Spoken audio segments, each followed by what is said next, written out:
দেড়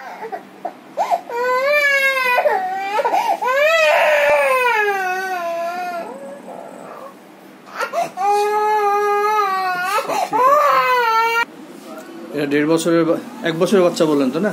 হ্যাঁ, 12 মাস পড়েছে। 12 মাস পড়েছে। 1 বছর বয়স বাচ্চাটা, যার পিঠে এরকম একটা সিস্ট দেখা গিয়েছে, মানে এখনো আছে। যেটা এমআরআই রিপোর্টে ধরা পড়েছে যে ডার্মোয়েল সাইনাস, আর বলছে এপিডার্ময়েড সিস্ট। তো এটা জন্মগতই আছে, জন্ম থেকে ছিল বলছেন। আর এটা পুজ কবে থেকে আসছে?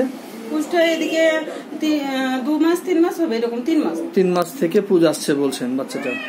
আচ্ছা, পুজে কোনো গন্ধ বা সেরকম কিছু? হ্যাঁ, গন্ধ আছে। পুজে গন্ধ আছে।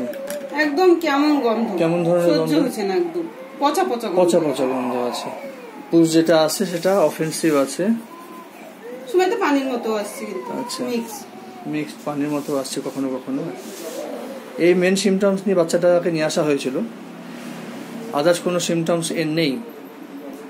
এর পাস্ট হিস্ট্রির মধ্যে একটু ইউরিন ইনফেকশন হয়েছিল। ইউরিন ইনফেকশন কতদিন আগে হয়েছিল? ইনফেকশনটা 7 মাস বয়সেই হয়েছিল। আচ্ছা, ফ্যামিলি হিস্ট্রি সেরকম কিছু নেই, তবে ম্যাটারনাল সাইডে এপিস্ট্যাক্সিস বা বাচ্চা যখন পেটে ছিল, প্রেগনেন্সি অবস্থায় মায়ের অল্পই ঠান্ডা লেগে যেত। আর ম্যাটারনাল সাইডে গ্র্যান্ড মাদারের টিবি ছিল। এই সমস্যা। বাচ্চার খিদে নেই, পায়খানা ঠিক মতো হয় না। কিন্তু একটা সিমটমস পাওয়া গেল, যেটা perspiration কপিয়াস, mainly on head and face. প্রচুর পরিমাণে ঘাম হয়, আর তাতে বালিশ পর্যন্ত ভিজিয়ে দেয়, এতটাই ঘাম হয়। তাই বললেন তো, রাত্রে বালিশ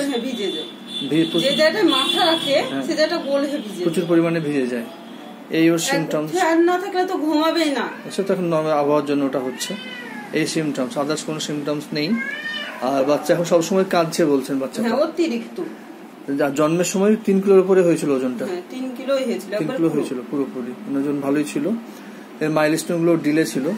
এইসব সিমটমস বেশ করে ওকে লাইমফস 0/2 প্রেসক্রাইব করা হলো। আচ্ছা, আশা করছি এটা ইমপ্রুভের দিকে আসবে, কিন্তু সময় লাগবে। সময় সাপেক্ষ ব্যাপার এটা, একটু কেমন, একটু ধৈর্য ধরে দেখুন। আশা করছি আপনার বাচ্চাকে আরাম দেওয়া যাবে।